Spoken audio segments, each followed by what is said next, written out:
დღეს ვისაუბრებ რა არის ნამდვილი მისია ადამიანის და როგორ უნდა მივხვდეთ რა მისია გვაქვს, რა უნდა ვქნათ და ასე შემდეგ. არ არსებობს პატარა მისია, არამედ არსებობს პატარა მისია, რომელსაც მივყავართ ცხოვრების მთავარ მისიამდე. ასევე არ არსებობს ამ სამყაროში მისიის დასასრული. უფალს უსასრულოდ აქვს ჩვენთვის მისიები. ამიერ სამყაროში და იმიერ სამყაროში. როდესაც ადამიანი იბადება, მას ეძლევა მისიების გარკვეული ჯაჭვი, საფეხურები, კიბეები. და ყველა მისია იწყება პატარა მისიით, რომელი პატარა მისიების სრულფასოვნად გავლის შემდეგაც ადამიანი აღწევს კულმინაციურ მისიას. იმ მისიას რა მთავარი მისიისთვისაც მოვიდა დედამიწაზე. მისია არის თქვენი ზრდის გარანტი. მისია არის უდიდესი მადლი უფლისგან, რომელიც თქვენში ბადებს ახალ სიცოცხლეს, ახალ ღვთიურ არსს. დავიწყოთ პატარა მისიიდან. მაგალითისთვის ავიღოთ შოთის პურის მცხობელი, რომელსაც აქვს მიცემული მისია. ერთნი პურის მცხობელი ისე აცხობს პურს, რომ როდესაც ადამიანი მის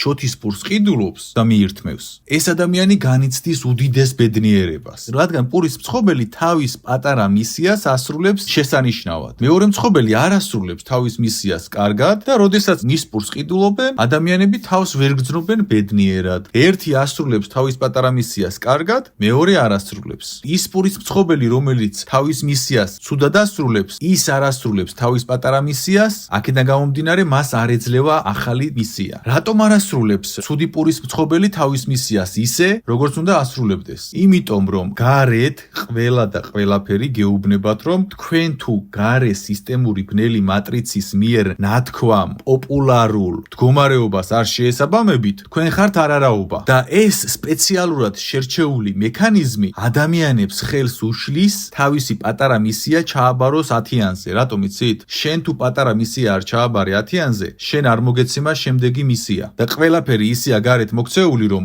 შენ ვერ შეასრულო შენი პატარა მისია, რომ შემდეგ გადახვიდე ახალ მისიაზე. ამიტომაც ადამიანების უმრავლესობა უსმენს გარე სისტემურ პროგრამებს, რომელიც მათ ეუბნებათ, შენ თუ ხარ პურის მცხობელი, შენ ხარ არარაობა. შენ თუ ხარ ექიმი, შენ არაფერი ხარ. იმის მიუხედავად, რომ ათასობით ადამიანი გადაარჩინე. და გამოდის ადამიანი თავის პატარა მისიას ასრულებს 10-იანზე და კითხვას ვამს, უფალო რა არის ჩემი მისია? და სხვა რამეზე გადააქვს კონცენტრატი. რატო? იმიტომ, რომ თქვენ უნდა მოშორდეთ თქვენს პატარა მისიას, რომ საერთოდ არანაირი მისია არ ჩაგაბაროთ უფალმა. მთელი აზრი ამაში დევს გარე ბნელი მატრიცული სისტემის მექანიზმებში. ამიტომ, როდესაც შენ პატარა მისიაში იმყოფები და კითხვას ვამ, რა არის უფალო ჩემი მისია, გთხოვ გამომიჩინე უფალო მისია, შენ უკვე შენს მისიაში ხარ. უბრალოდ ჯერ ეს პატარა მისია უნდა შეასრულო 10-იანზე, რომ შემდეგი მისია მოგცეს უფალმა. შენ უნდა მოიპოვო მისიების ნდობა. უფალი გეუბნება, შენ ჯერ ეს პატარა მისია შეასრულე, რომელიც მოგეცი, სადაც გაკვეთილებს გამოიტან, სადაც მაჩვენებ რა შეგიძლია, სადაც შენს თავს აჩვენებ რა შეგიძლია, სადაც გაძლიერდები და რის შემდეგაც შენ მოგეცემა ძალა, ნდობის ექვივალენტი და სხვა ყველა ღვთიური მომენტი, რის მიხედვითაც შენ თავად გამოგიგზავნის უფალი. მისია თავად მოვა. მისია თავად უნდა მოვიდეს, იმიტომ რომ უფალმა ყველაზე საუკეთესოდ იცის შენ როდის ხარ მზად მისიისთვის. მაგრამ შენ თუ შენს პატარა მისიას არ ასრულებ და უსმენ გარე სისტემურ მატრიცებს, ძვირიანი მანქანა თუ არ ყავს, არარაობა ხარ, მაგარი შარვალ კოსტუმში თუ არ ხარ გამოწყობილი, არარაობა ხარ. სანამ შენ ამ გარე ხმებს უსმენ, შენი პირველსაწყისი პატარა მისია გავიწყდება და გავიწყდება ის, რომ შენ უნდა გაიარო მისიების კიბეები და რომ ამ კიბეებს შენ ვერ გადაახტები, რადგან უფალს ეკუთვნის ამ სამყაროში ძალა. მაგრამ როდესაც შენ გარე სისტემურ ბნელის მატრიცებს უსმენ, შენ კარგავ შენი პატარა მისიის აღსრულების мотиваციას. ეს სპეციალურად არის და უფალი ხედავს, რომ შენ შენს მცირე მისიას არ ასრულებ და აღარ გაძლევს დიდ მისიას. შენ სადაც ხარ, იქ უნდა იყო ღვთიურად ხარისხიანში. უნდა აღასრულო შენი პატარა საქმეები მაღალი ხარისხით, რომ შენმა პატარა საქმეებმა ადამიანებს მოუტანოს ბედნიერება. შენ სადაც ხარ და რაშიც ხარ, შენი მისია შეასრულე 10-იანზე, აჩვენე უფალს, რომ შენ ღირსეული ხარ პატარა მისიაშიც კი, რის შემდეგაც თავად უფალი გამოგეხმაურება და ძებნა არ გჭირდება ამ სამყაროში არაფრის. თავად მოდის, როდესაც ხარისხიანად მოდის რაღაც. შენ იმიტომ ეძებ ახლა მისიას, რომ გარედან გითხრეს, რომ შენ იქ არ ხარ, სადაც უნდა იყო. შენ იქ იქ უნდა იყოს, სადაც ჩვენ გეტყვით და ისინი არასდროს არ გეუბნებიან იმას, რაც შენ გამოგადგება. მოდი ტექნიკური მაგალითი მოვიყვანოთ. წარმოიდგინეთ, უსასრულოდ ბევრი ფული გაქვთ და მოდის თქვენთან თქვენი შვილი და გეუბნებათ. პატარა რაღაც მინდა განვახორციელო, მამა. შენ აძლევ ამ ფულს და ეუბნები განახორციელე შვილო და აკვირდები. მიეცით ეს ფული და მან ეს ფული დახარჯა, ვერ გამოიყენა, ვერ შეასრულა ის მიზანგეგმა, რითაც თქვენთან მოვიდა, რაც თქვენ შესთავაზეთ მას, რომ ეს უნდა გაეკეთებია. და შეხედეთ, რომ მან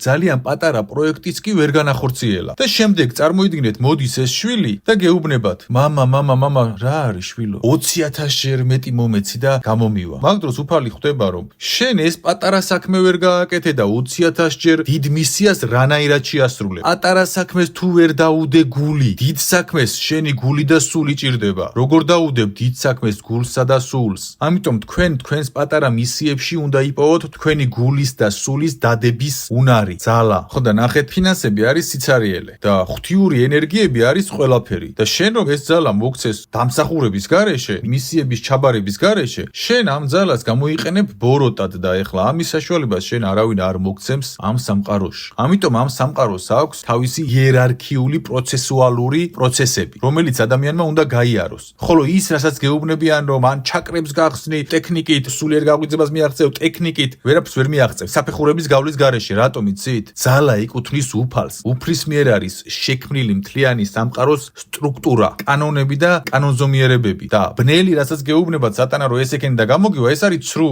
სატანას არ ეკუთვნის ეს კანონზომიერებები, ეს სამყაროს მექანიზმები. უფალს ეკუთვნის და უფალს ისი აქვს დაპროექტებული მთლიანი მექანიზმი, რომ შენ გამოცდები არ გააყალბო, არ ყალბდება სამყაროს გამოცდები, მეგობრებო. არც მისიები არ ყალბდება და ერთი მისიიდან მეორეზე, მეათე საფეხურის მისიაზე ვერ გადახტებით. ეს არის ილუზია, რასაც თქვენ გაჩვენებენ, რომ თითქოს სადღაც რაღაც ტექნიკებით გადახტებით. მე ყველაფერს, რასაც გიყვებით, ეს არის ყველაფერი პრაქტიკული და პირადი გამოცდილება. არანაირი მე წიგნებს და რაღაც ამ ვიღაცის ნათხრობებს არ ვსაუბრობ საერთოდ და არც ვკითხულობ მე მათ წიგნებს ამ ეტაპზე. სპეციალურად. მთელი ცხოვრება იმ პატარა საქმეს, რაც მოცემული მქონდა, ვასრულებ მთელი გულით. უფალი მიყურებდა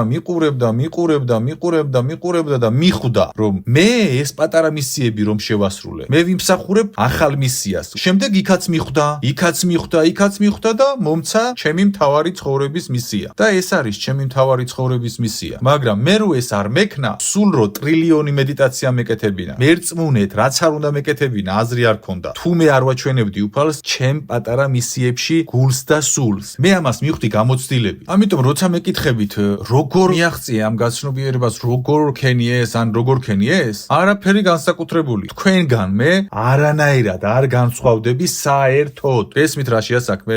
უბრალოდ თქვენი პატარა მისიები უნდა შეასრულოთ ხარისხიანად და ის ყველაფერი უნდა გააცნობიეროთ, რასაც გამთლიანებაში გელაპარაკებით. ამიტომ ნუ მოусმენთ გარეთ რაღაცებს, რომ გეუბნებიან, უნდა იყო ასე, უნდა იყო ისე, უნდა იყო ასე და ასე და ასე. თუნდაც ნუ მოусმენთ ეზოთერიკებს, რომლებსაც ცხვირები აქვთ აწეული და გაჩვენებენ, რომ შენ არარაობა ხარ, მე რაღაცას მივაღწიე. მოძღვრებს ნუ მოусმენთ ცხვირაბზეკილ, აფოფრილ ეზოთერიკოსებს, აფოფრილ ბიზნესმენებს, აფოფრილ ხალხს ნუ მოусმენთ და აფოფრილ გარე მატრიცულ ბნელ სისტემას ნუ მოусმენთ. თუ როგორი უნდა იყოთ თქვენ უნდა იყოთ თქვენს პატარა მისიაში უნდა იყოთ მთელი გულით და სულით და შემდეგ მოგეცემათ მთავარი მისიები, მაგრამ როცა გარეთ უსმენთ, ამაშია მთელი ბნელის ხიბლი თქვენთან მიმართებაში. მას სურს, რომ ყველა ამ გარე ვიზუალური მაჩვენებლებით თქვენ დაგაკარგვინოთ რწმენა, რომ თქვენ ხართ არარაობა, რომ თქვენი პატარა მისიის რწმენა დაკარგოთ და მორჩა, ვეღარანაირ საფეხურზე ვეღარ გადადიხარ. არარაობად გაგრძნობინებენ ხალხო თავს, ვერ ხვდებით? იესო ქრისტემ ფეხები დაბანა მეძავს და მოძღვარი ხელზე გაკოცნინებს. დაანებეთ ამათ თავი რას არემონტებენ და როგორ არემონტებენ. მარტივია ყველაფერი. უფალმა იესო ქრისტემ ფეხები დაბანა მეძავს, შენ ხელზე აკოცნინებ მრევლს. მორჩა,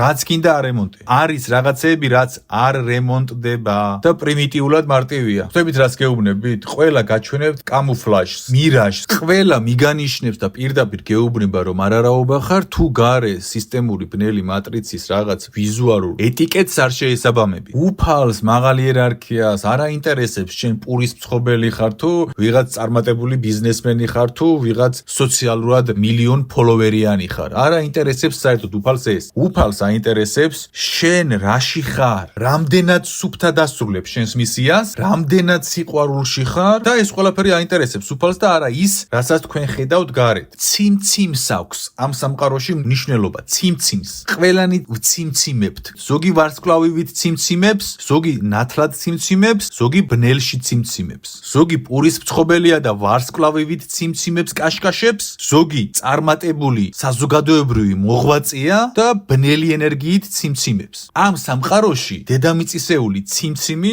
წამის ნახევრიც არ არის იმ უსასრულო მდგომარეობასთან, რის წინაშეც ჩვენ ვართ. ამიტომ ფასეულია შენს მისიაში როგორც ციმციმებ. ყველა არის გათიშული, აბსოლუტურად ყველა. საქართველოს აიღეთ თუ გინდათ. გათიშული არიან. ამას მე რასაც გეუბნებით, არავინ არ გეუბნებათ. არავინ არ გეუბნებათ სიმართლეს. ყველა გეუბნებათ როგორი უნდა იყოთ. რადგან ისინიც ისეთები არიან, როგორიც უთხრეს რომ იყვნენ. რატომ იცით? ეგოს დაუწუნენ საწოლში და დაავიწყდათ თავარი ღვთიურობა. ნახევარი წამს დაუწუნენ საწოლში და დაავიწყდათ უსასრულობა. დაავიწყდათ და მათ დაიჯერეს ცრუ სიმართლე, თქვენს დაიჯერეთ ცრუ სიმართლე და ვეღარ ხვდებით რა ხდება და ეს ხდება. გამუდმებით გეუბნებიან როგორი უნდა იყო. ვიღაც გამოდის და გეუბნება, აუ მე მაგარი ტიპი ვარ, ესეთი უნდა იყო. ეზოთერიაში თუნდაც ან ნებისმიერ სფეროში. რელიგია აიღეთ, ეზოთერიკოსები აიღეთ, პოლიტიკოსები აიღეთ, საზოგადო მოღვაწეები აიღეთ. გამოვა და მე ესეთი ვარ, ესეთ უნდა იყო, ეს არის მაგარი ტიპობა, ის არის და ვუყურებ და შიგნით კოშმარია. არ მინდა ძმაო, არ მინდა. ვის ატყუებ? შენ თავს ატყუებ. მე ხო ვიცი შენში რა ხდება. რომ შემოგხედე ყველაფერი წავიკითხე მთლიანად შენი ცხოვრება. ვის ატყუებ? შენ თავს ატყუებ. ხალხო, ნუ მოიტყუებ თავს. ნუ უსმენთ როგორი უნდა იყოთ. ისეთი იყავით, როგორიც უნდა იყოთ თქვენს გულში. აფოფრილი ეზოთერიკოსების მაგალითს მოვიყვან. მოდის ადამიანი და მეუბნება, მომიტევეთო თუ ღირსად ჩამთვლითო რომ პასუხი გამცეთო, 1-2 კითხვა მაქვსო. გესმით რას მეუბნება ადამიანი? როგორ მეუბნება? სადღაც დამაყენა პედისტალზე, თავისი თავი დააყენა სადღაც არარაობაში, რადგან ესე აგძრობინეს გარედან თავი. და ვარკვევ ეხლა ეს ადამიანი ვინ არის და მიყვება თავის ამბავს და ვარკვევ რომ 5 შვილი ყავს. თავზე ჭერი ენგრევა და ვხედავ რომ აბსოლუტურ სიყვარულშია და ვხედავ ორ სცენას. პირველ სცენას მაღალი იერარქია, უფალი როგორი გაუცებული და როგორ არიან ზემოთ, როგორ გაუცებული არიან ამ ადამიანით. და ეს ადამიანი მოდის ჩემთან, მელაპარაკება როგორც არარაობა. რატომ? მიწერა ერთ ეზოთერიკს, აუფოფრა ამან ცხვირი ელაპარაკა ზემოდან, შეხედა გაჭირებაში ზაღლად არ ჩააგდო. მიწერა მეორეს, მოძღვარს დაელაპარაკა, ყველა მაგძნობინა თავი არარაობად და მოდის ჩემთან და როგორც არარაობა ისე მელაპარაკება და სადღაც პედისტალზე მაყენებს. სირცხვილი თქვენი. ამას რო ვერ ხვდებით, სირცხვილი თქვენი რა ეზოთერიაზეა საუბარი და რა სულიერებაზე გაქვთ საუბარი საერთოდ. და ეს ვისი ბრალია? ეს არის გარე მატრიცული ბნელი სისტემების ბრალი და თქვენი ბრალია ეს. რომ ამას აკეთებთ, ცხვირებს იბზუებთ, იმიტომ რომ თავმდაბლობა არ ყოფნით, ბეგოს ფხანა ვერ დაასრულეთ და თქვენც ეს შიში გამოძრავებთ, რომ არარაობა ხართ. ხოლოდ ეს შიში თუ აგაფოფრინებს ცხვირს, თორე ნამდვილი ძალა როცა გაქვს შიგნით, შენ კლოუნიც იქნები, იდიოტიც იქნები და ბავშვსაც ტალახში ეთამაშები და ყველაფერი იქნები. არ გცხვენია შენი ბუნებრივი მდგომარეობის. შენი ბუნებრივი მდგომარეობის რომ გცხვენია და გარემო სისტემებს უჯერებ. ამიტომ ფოფრავ ცხვირს ზემოთ და რა შედეგსაც იღებ კი ჩანს. გაიგე? შენთან რომ მოვიდა, რწყილად არ ჩათვალე და ამიტომ მოვიდა ეს ადამიანი ჩემთან ამ მიმართვით. გასაგებია შენთვის?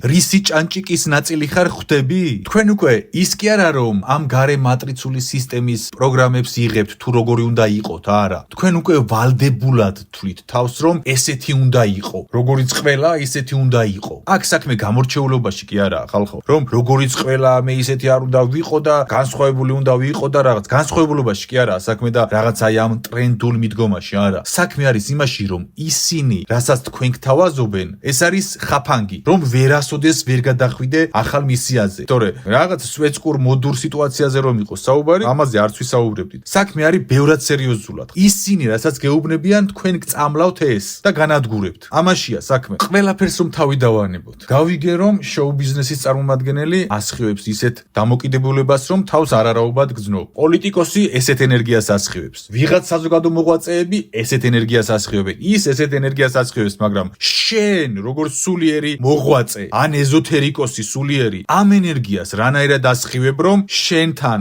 საუბრის შემდეგ ადამიანი თავს გძნობს არარაობად. რანაირად ახერხებ ამას? ეს ხომ შენი პირდაპირი მოვალეობაა, რომ ეს არ მოხდეს. თქვენ ამ მდგომარეობით, რომლებიც გარე მატრიცული ბნელი სისტემებით ფორმებით ცხოვრობთ, ვიზუალებით ცხოვრობთ, რომლებიც ამ პროგრამებით ცხოვრობენ. თქვენ იცით, როგორ ადამიანებს გავხართ? ფილმი მუმია ნანახი გააქვთ. იქ არის ერთი სცენა, სადაც ქურუმი დააზომბებს ამ ადამიანებს და ყველა მიუყვება ქუჩას და იძახის: იმპოტე. მეც არაფერს არ იძახია. რაც ქურუმმა უბრძანა, მხოლოდ ამას იძახის და მიდიან რაღაც მიზნისკენ. ოღონდ თავისი მიზნისკენ კი არა, ბნელი ქურუმის მიზნისკენ მიდიან. და შენ ხარ ის იმპოტების ეზოთერიკოსი. ის ეზოთერიკოსი ხარ, ის სულიერი მოღვაწე ხარ, რომელიც მოძრაობს და იძახის: იმპოტე. მაგრამ გარეგნულად ჩანხარ, რომ დაჯდები რაღაც სუფთა სივრცეში და კულტურულად საუბრობ, მაგრამ ვერ ხვდები, რომ იმპოტებს იძახი და იმპოტების მდგომარეობაში ხარ. თქვენ ყველანი, ვინც გარე სისტემურ მექანიზმებს იყენებთ, ამ რიტუალებს, ტაროს, სხვადასხვა გარე მექანიზმებს, რომლებიც ამ მდგომარეობაში ხართ, ყველანი ხართ იმპოტების მდგომარეობაში, იმპოტების ზომბის მდგომარეობაში. ამით შენ ასხივებ იმპოტე და ამის მერე გონია გაღვიძებული ხარ. რაც გინდა იფიქრე, რომ მე სისულელეს გეუბნები, რომ ამას მნიშვნელობა არ აქვს და ასე შემდეგ და ასე შემდეგ. მარტივად და გლეხურად ვლაპარაკობ. მარტივია. უბრალოდ დაიხსომე. შენი პირადი შეხედულება არ ცვლის ადეკვატური სამყაროს რეალობას. და შენ იცი რატომ ვერ ხვდები იმას, რასაც მე ვამბობ? აფოფრილი ხარ. ფაფარი გაქვს და ფაფარი გიშლის დაინახო ის ჭეშმარიტება, რომელსაც გიჟღერებ. თუმცა ბევრი დაინახავს იმ ჭეშმარიტებას, რომელსაც ვაჟღერებ და უსიტყვოდ მიიღებს. ფაფარი შეიჭერი, ფაფარი თვალებზე გეფარება. გესმის? ვერ ხედავ, რასაც გეუბნები. სანამ ფაფარს არ შეიჭრი, სანამ ცოტა თავმდაბლობაში არ ჩამოხვალ და ვიღაც გლეხს არ დაელაპარაკები თანასწორად, მაქამდე შენ ვერაფერს ვერ მიხვდები ამ სამყაროში. ფაფარი დაგიფარავს თვალებს და ფაფარი რის საშუალებასაც მოგცემს მხოლოდ ამ რაღაცას დაგანახებს. ფაფარი თვალებზე რომ გაქვს ჩამოფარებული, მარტო მიწას უყურებ და ფეხებს. და ის არის ამ ფეხების ქვემოთ და გიჩვენებენ, მაგრამ მარცხნივ მოუხვიე, მარჯვნივ მოუხვიე, ანუ ფაფარი შენ მარტო მიმართულებებს გაჩვენებს. და ეს ფაფარი ვინ ჩამოგაფარა? გარე სისტემურმა მატრიცულმა ბნელმა მექანიზმებმა. ამიტომ გამოდი ამ მატრიცული ბნელი სისტემის ჭანჭიკის მდგომარეობიდან და გახდი თავისუფალი. ნახე, თავი და უფალი, შენ და უფალი გახდით. თავისუფალი, შენ და უფალი. დედამიწის მონობა კი არა, დემონი კი არა, დემონი, დედამიწის მონა, დედამიწის მონა. დედამიწის მონობა კი არა, თავისუფალი, შენ და უფალი. ეს გჭირთ თქვენ, ჩამოკიდებული ხართ გარე მექანიზმებზე. ამას წინათ ერთი კარგი ადამიანი მეუბნება, იქნებო ამ ადამიანებსო უფრო კარგად ჩაუკაკუნო თავში, რომ გაიგოს რას ეუბნებიო. მე ვინ ვარ, რომ ვინმეს თავში რამე ჩაუკაკუნო. უფალი არ აკეთებს ამას. მაგრამ აქ ეხა მთავარი კითხვა რა არის, იცით? რატომ აჟღერებს ადამიანი, რომ ჩაუკაკუნე თავში უფრო მეტად ადამიანსო? და რატომ გქონია ეს სწორი ფორმა კეთილშობილ ადამიანსაც კი? იმიტომ რომ ადამიანებს გამუდმებით მთელი ცხოვრება გარედან უკაკუნებენ ყველაფერს, აზრს უკაკუნებენ გარედან, როგორ უნდა იცხოვრო უკაკუნებენ, ესე უნდა ქნა უკაკუნებენ და ადამიანისთვის თავში ჩაკაკუნება გახდა ნორმა. ამიტომ დღეს ყველა ერთმანეთს თავში უკაკუნებს ყველაფერს. ნახე, ეხლა ვიღაცამ შეიძლება თქვას, რომ იცი რა, შენი ეს საუბარი თავში ჩაკაკუნება არ არის? არა. ჩემი ეს საუბარი მადლია თქვენთვის. ცოდნაა ეს, ძალაა ეს. ძალა და თავში ჩაკაკუნება სხვა რაღაცა. თავში ჩაკაკუნება იცი რა არის? მე რო გამოვიდე ეხლა და გითხრა, თქვენ იდიოტებო, რა ცუდები ხართ, ესე ხართ, ისე ხართ, ასე გამოდი ქენი. შეამჩნიეთ ჩემი ტონი? ეს არის ჩაკაკუნება. მაგრამ ის მე რასაც თქვენ გაძლევთ, ეს არის სიყვარული, ზრუნველობა, თქვენი დაცვის სურვილი, განზრახვა. ადამიანებო, თქვენთვის თავში ჩაკაკუნება გახდა ნორმალური პროცესი და ადევნეთ თვალყური ამ პროცესს თქვენს თავში. არავის და არაფერს თავში ჩაკაკუნების უფლება არ მისცეთ. უფალი არ აძლევს თავს ამის უფლებას. თქვენს ნებას ისეთ დიდებულ პატივს სცემს. არც გარემო პირობებს, არც მოძღვრებს, არც ეზოთერიკოსებს არავის არ მიცეთ თავში ჩაკაკუნების უფლება. თუ როგორი უნდა იყოთ თქვენ? თქვენ ისეთი უნდა იყოთ, როგორიც უფალმა შექმნა და ამას რომ მიხვდე გულში უნდა ჩაიხედო და მოусმინო უფალს და მიხვდები როგორი უნდა იყო. ის კი არა რომ უფალი მოვიდეს და ჩაგიკაკუნო შენ ესეთი უნდა იყო, არა. უფალი ისეთ მისიას გთავაზობს შენ, რომ შენს ვერ მოიფიქრებ ამ მისიას ისე საუკეთესოდ, როგორიც უფალმა მოგცა შენ ეს და უფალმა იცის შენზე უკეთესად რა არის შენი მისია და ერთი რაღაც იცოდე, უფლის გარეშე ხარ არაფერი. მე უფლის გარეშე ვარ სიცარიელე. ამას გეუბნებით სრული გაცნობიერებით, ყოველგვარი რაღაც რელიგიური და ყოველგვარი რაღაც ფანატიზმის გარეშე. ამიტომ გარემო მატრიცული ბნელი სისტემების მიმართ დასვით კრიტიკული კითხვები. შენ რომ მე ამას თავში მიკაკუნებ ესეთი უნდა ვიყო. მე მკითხე როგორი უნდა ვიყო?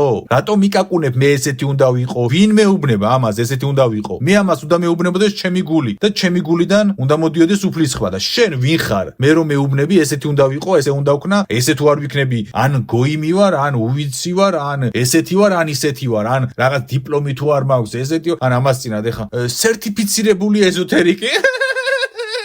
სერტიფიცირებული ეზოთერიკი ვარო. ხვდებით? ესეც თავში ჩაკაკუნებაა, აბა რა არის? ახლა რაში მჭირდება სერტიფიცირება უფლის კაცი რო ვიყო? ეს როგორი სიტუაციაა, იცით ხალხო? იესო რატომ მყავს მაგალითად ეხლა მე აქ რელიგიური მომენტების მოყვანა არ მსურს და არავის არ მოუწოდებ თუ კიდე ათეისტი იყავი, ისე გამოიყენებ შენ ამ წოდნას. ჩემთვის ამას მნიშვნელობა არ აქვს. თავარია შენ ღვთიურად ცხოვრობდი, მაგრამ ნახე, რომ განცხადდა იესო, ვინ იყო? ვინ არისო ესო, კაცო? არც დიდებული შვილია? ვინ? არავინ არ არისო. გესმით? ანუ ამითაც რა მაგალითი მოგცათ იეს, რომ ამ გარემო ფაქტორებს, ფუტლარებს გარეგნულს არ აქვს მნიშვნელობა და გამოდის ეზოთერიკოსი და სერტიფიცირებული ეზოთერიკოსი ვარო.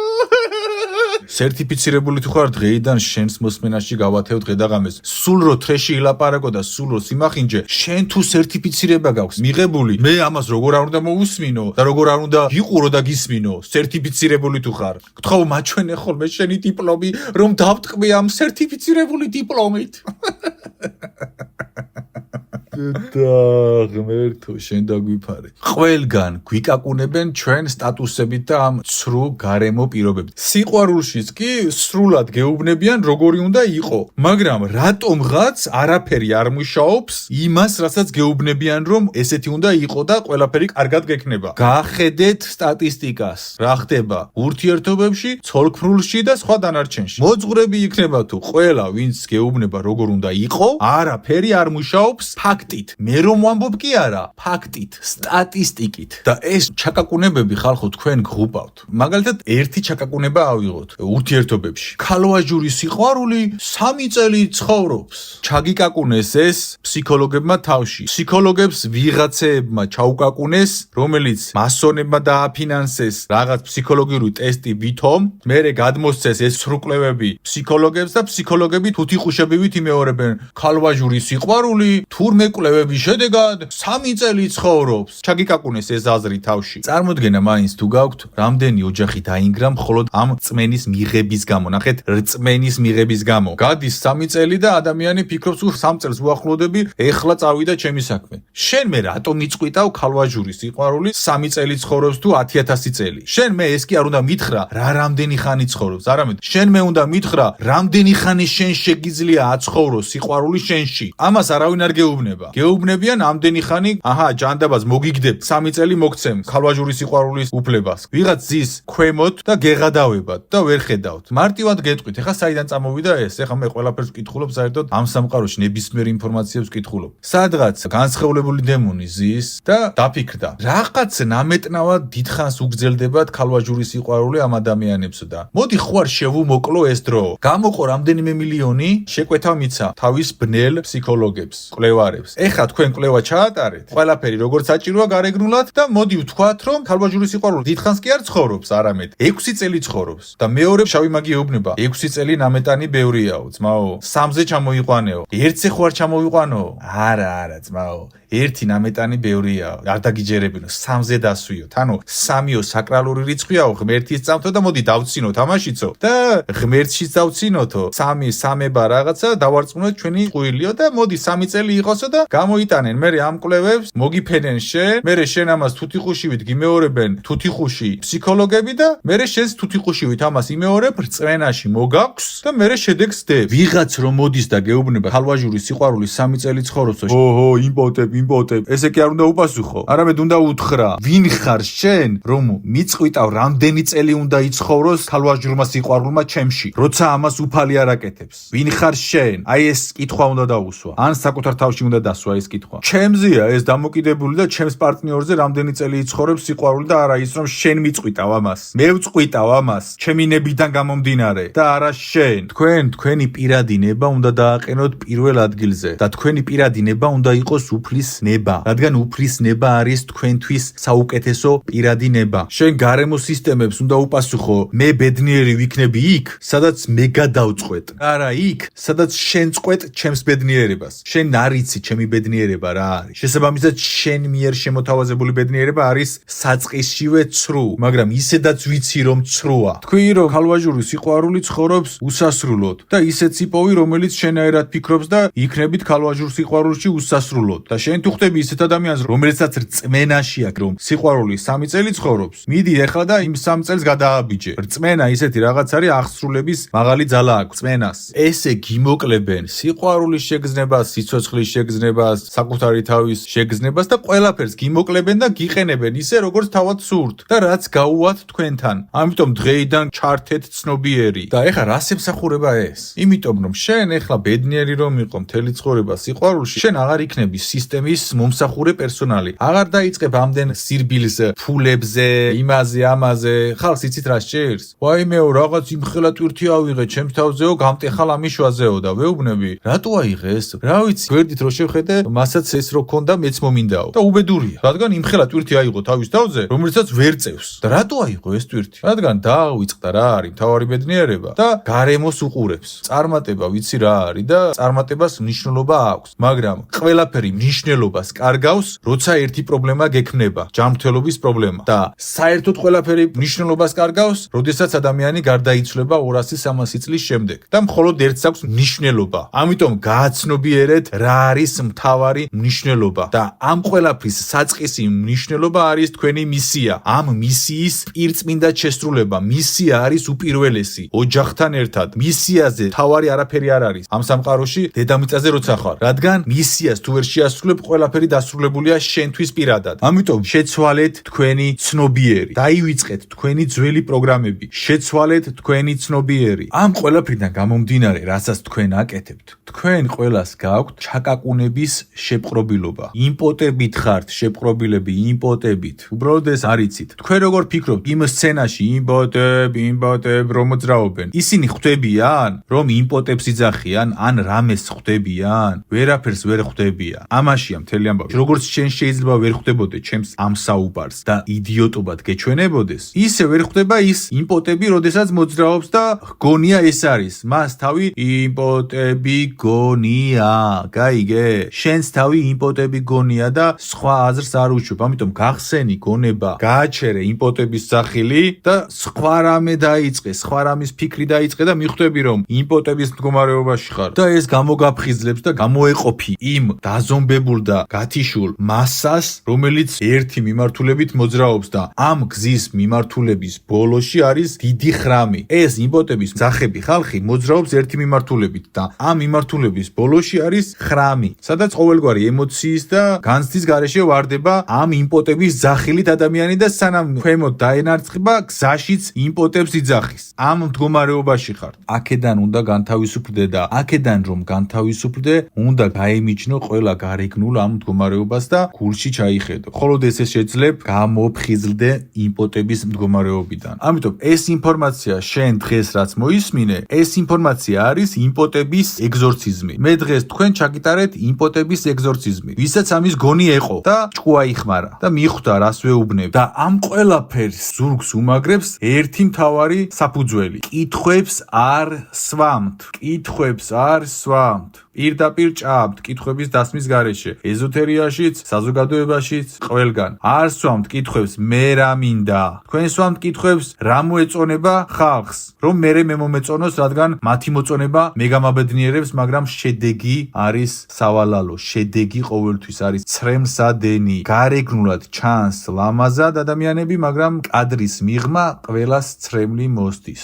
ან თუ მოსდის ცრემლი, ამ ცრემლს არ აქცევს ყურადღებას და ფიქრობს, რომ ეს არის უმნიშვნელო, რადგან იმპოტების მდგომარეობაშია. ამიტომ ორი ფაქტორია საჭირო. კრიტიკული კითხვების დასმა და გარე სისტემების მიერ შემოთავაზებული თუ როგორ უნდა იყოთ, ამაზე ვარის თქმა და გულში ჩახედვა და მოსმენა. შენი ცხოვრების წესით უნდა ააშენო დიდებული უფლისმიერ ნაბოძები აზრში სასახლე დედამიწაზე შენი სახით და შენ ვისაც უსმენ გარემო სისტემებს, ისინი გაშენებინებენ დილექს და მერე გარდაიცვლები 200 წლის შემდეგ ღმერთმა ყველა დიდხანს გაცოცხლო მოვსახლოთ და ღმერთო რა დავაშავე, რატო ვარ ესე, ვის სასახლეს აშენებდი და რაში იღებდი მონაწილეობას? ამას რომ გეტყვის უფალი, მე უკვე ხმას კი ვეღარ იღებ მაგ დროს აცნობიერებ ყველაფერს. რადგან ამას სიტყვით კი არ გეუბნება, გაჩვენებს და სანამ ცოცხალი ხარ, მე გაჩვენებ აგერ. კი მართალია პრიმიტიული ენით გაჩვენებ, მაგრამ ხო გაჩვენებ და იქნებ იმარჯვო გონი და გააცნობიერო, იმიტომ რომ მე ვეღარ იტყვი, უფალო არ ვიცოდი მე,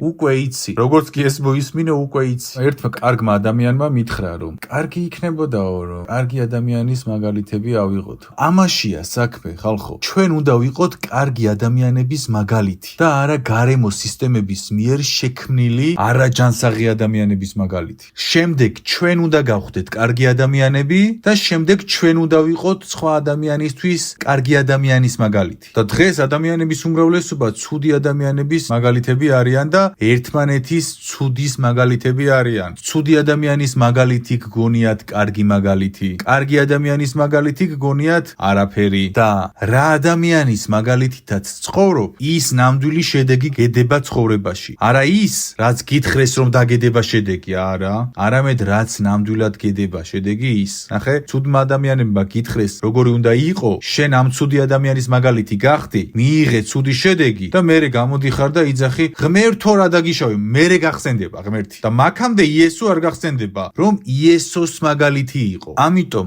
კარგის მაგალითი თუ გინდა იყო, იყავი იესოს მაგალითი. თუნდაც ათეისტი იყო, არ აქვს ამას მნიშვნელობა. კარგის მაგალითი იყავი და შენ მიიღებ ცხოვრებაში კარგ შედეგს. ოღონდ იმ იესოს მაგალითი კი არ იყოთ, რასაც რელიგია და მოძღვრები გეუბნებიან, არამედ ნამდვილად იესოს მაგალითი იყავი. ნამდვილი იესოს, როგორიც ის იყო სინამდვილეში. იესო პირველ წყაროს მაგალითი კი არ არის უბრალოდ რადგან ღმერთია და რადგან ჩვენი ღმერთია, არა. პირველ წყაროს მაგალითი იესო იმიტომ არის, რომ თავად იესოა თავისი მიწიერი ქმედებით კარგი ადამიანის მაგალითი პირველ რიგში და შემდეგ როგორც უფლის მაგალითი. კარგის მაგალითი გახდი და შენს მისიას შეასრულებ, როგორც იესომ შეასრულა თავისი მისია. იესო არის საუკეთესო მაგალითი თუ როგორ უნდა შეასრულო შენი მისია. მისიაში შენი დევიზი უნდა იყოს, რასაც შევძლებ იმას გავაკეთებ კი არა, ყველაფერს გავაკეთებ.